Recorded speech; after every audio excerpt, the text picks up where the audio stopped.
Welcome. You are in the lab room. I'm your host, Lou. Thank you for joining me here on the program, week number 10, National Football League, Dallas Cowboys, Sunday Night Football, New Orleans Saints. It's supposed to be one of those marquee matchups of the week, one that you look forward to. A lot of fireworks, supposed to be an offensive explosion by both teams, not just one.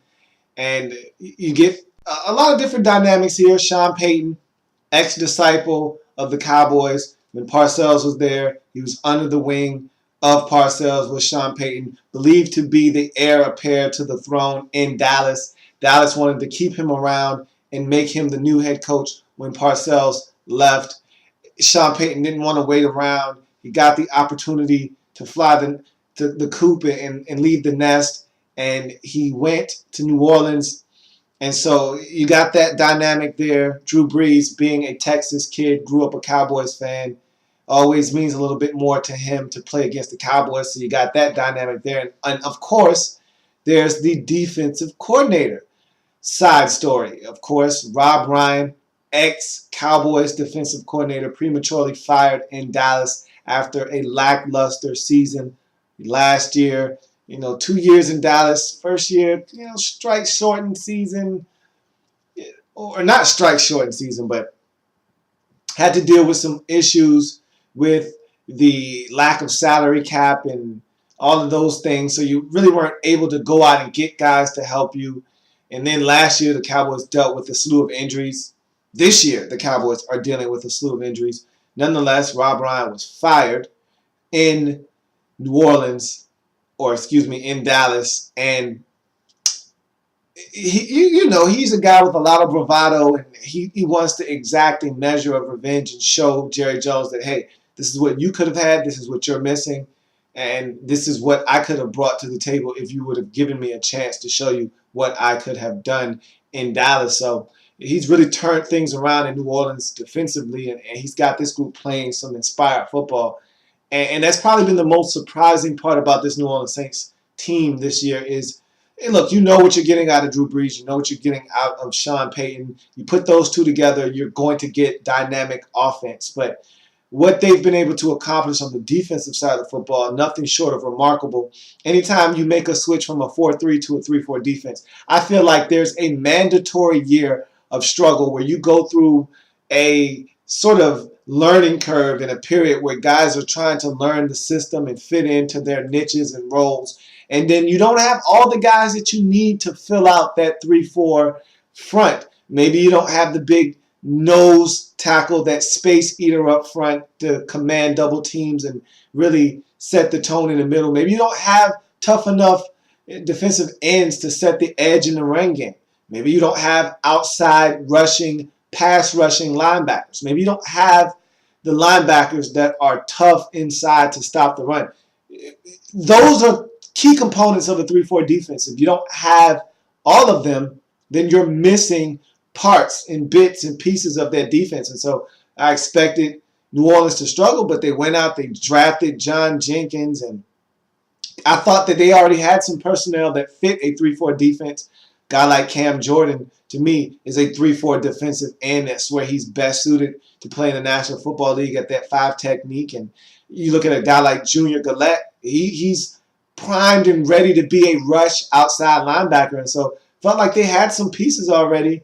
You go out and get a guy like Paris Harrelson, and all of a sudden you have enough guys to fit into your scheme and buy into what you're doing. And all of a sudden you got the Saints playing some extremely good defense. So you make some draft picks, you go out, you sign a couple of guys on the free agent market, and voila. This team is playing inspired ball on not only the offensive side with head coach Sean Payton back in the fold, but now they're playing good defense. It's a dangerous group, and the Dallas Cowboys found that out firsthand. And before you jump on the Cowboys, I'm not a Cowboys fan, but before I even allow you to just jump all over the Cowboys' case in this game, you have to take a look at this Cowboys team as it's constructed and actually who's supposed to be out on the field and then who is out on the field.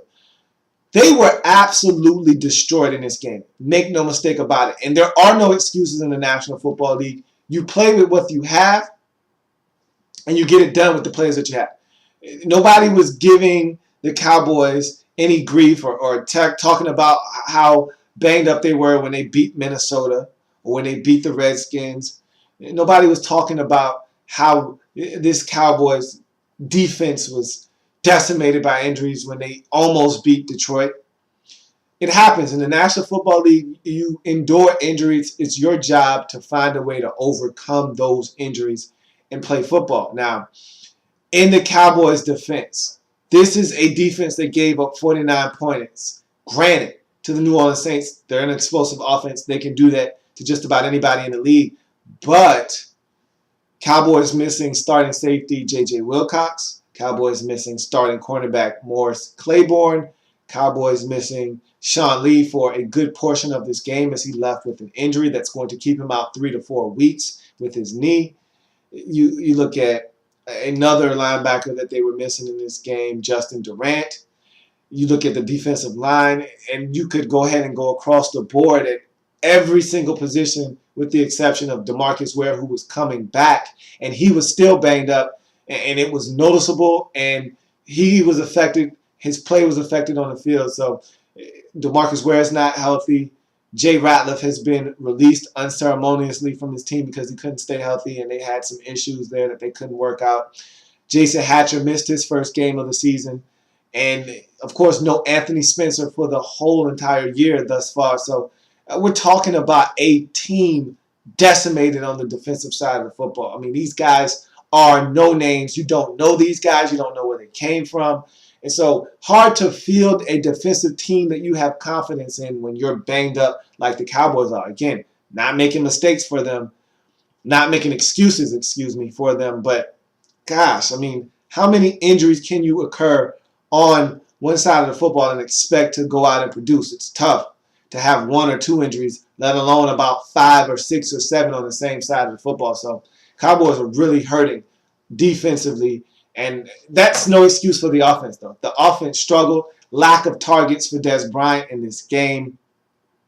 I thought they ran the ball well with DeMarco Murray. Thought they should have ran it a little bit more. But when you fall behind, when you give up 21 points in one period like they did in the second quarter and go into the half down 28-10, it's pretty hard to still run the football and do it convincingly and make the other team buy into the notion that you still want to run the football and you're running out of time down by 3 scores, so you got to start throwing the football. So the fact of the matter is the Cowboys lost this game with the lack of execution on the offensive side. Look, the New Orleans Saints are going to score points. They're going to execute offensively, especially when they're at home. They're a dangerous group.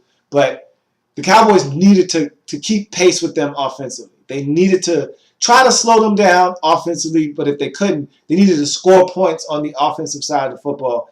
And their lackluster numbers on third down is really the huge catalyst that saw them fall behind in this game by an enormous amount. When you can't convert on third downs and sustain offense and sustain drives and give yourself a chance to score points, you're going to lose football games.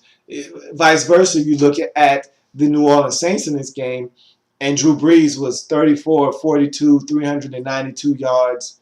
We're talking about 4 touchdown passes, over 600 yards for this New Orleans Saints offense, over 40 first downs. I mean, how much more can you do offensively in a game? I mean, these guys really lit it up. Mark Ingram with a career day in this game, 145 yards rushing, added a rushing touchdown as well. So, I mean, they were clicking on all cylinders, and they dominated this game thoroughly. Started a little slow, scored 7 points in the first quarter. It was 7-3 after 1, and then they just took off from there, scoring 21 in the second frame and going to halftime with a 28-10 lead and really building upon that, scoring another 21 points in the second half, leaving this Cowboys team in the dust and winning this game 49-17. This was thorough domination on the part of the New Orleans Saints. They were the better team. They proved it in this game. Rob Ryan went out, dominated the Cowboys offensively, and showed that, hey, I can coach defense, and you made a mistake in Dallas. And so I think the New Orleans Saints went out, made a statement in this game that, hey, we're one of the better teams in the NFC, especially when we're at home. We're a dangerous group, and the Dallas Cowboys found that out firsthand. They're just a banged-up group right now, all the Cowboys, and they got even more bad news. Sean Lee got injured in this game, going to be out 3 to 4 weeks. And so it just the laundry list of injuries just keeps growing and growing and growing in Dallas. And that's still no excuse for the offense, however. Lack of targets for Dez Bryant is an issue. This offense not being able to protect Tony Romo, that's an issue. This offense not being able to sustain drives on third down, that's an issue. Them not sticking with the run when it was ultra effective.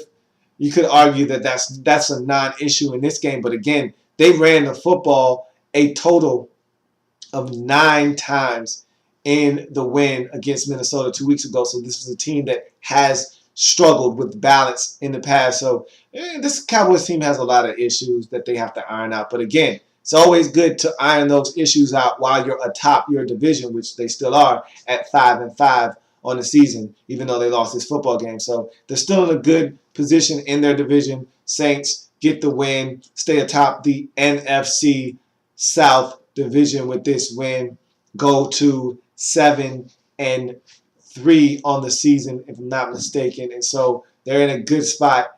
Are the New Orleans Saints still atop that division, but right behind them are the Carolina Panthers. So it's going to be an interesting division down the stretch. These two teams, Panthers and Saints, play each other twice down the stretch. So should be interesting to see. But they took care of business on Sunday Night Football, dominated the Cowboys thoroughly. Touchdown receptions for Kenny Stills. You had one to Marquise Colston. You had one to Darren Sproles. And you also had another one to, I forget who the last one is, but I mean, Drew Brees spread that football around. And Pierre Thomas. So 4 touchdown passes in the first half, tacked on 3 more touchdowns in the second half, all of them coming on the ground. And there you have it. Domination, total domination by the New Orleans Saints as they get it done 49-17 in a laugher on Sunday Night Football. So that's going to do it for week number 10. Man, it was a long, grueling week, but I got through it. So that's going to do it for me. If it happens in the National Football League, whether big or small, we cover it all here in the Lab Room. Enjoy the Monday Night Football. I'll break that down tomorrow as well. See you then as we start to work on week number 11 in the National Football League.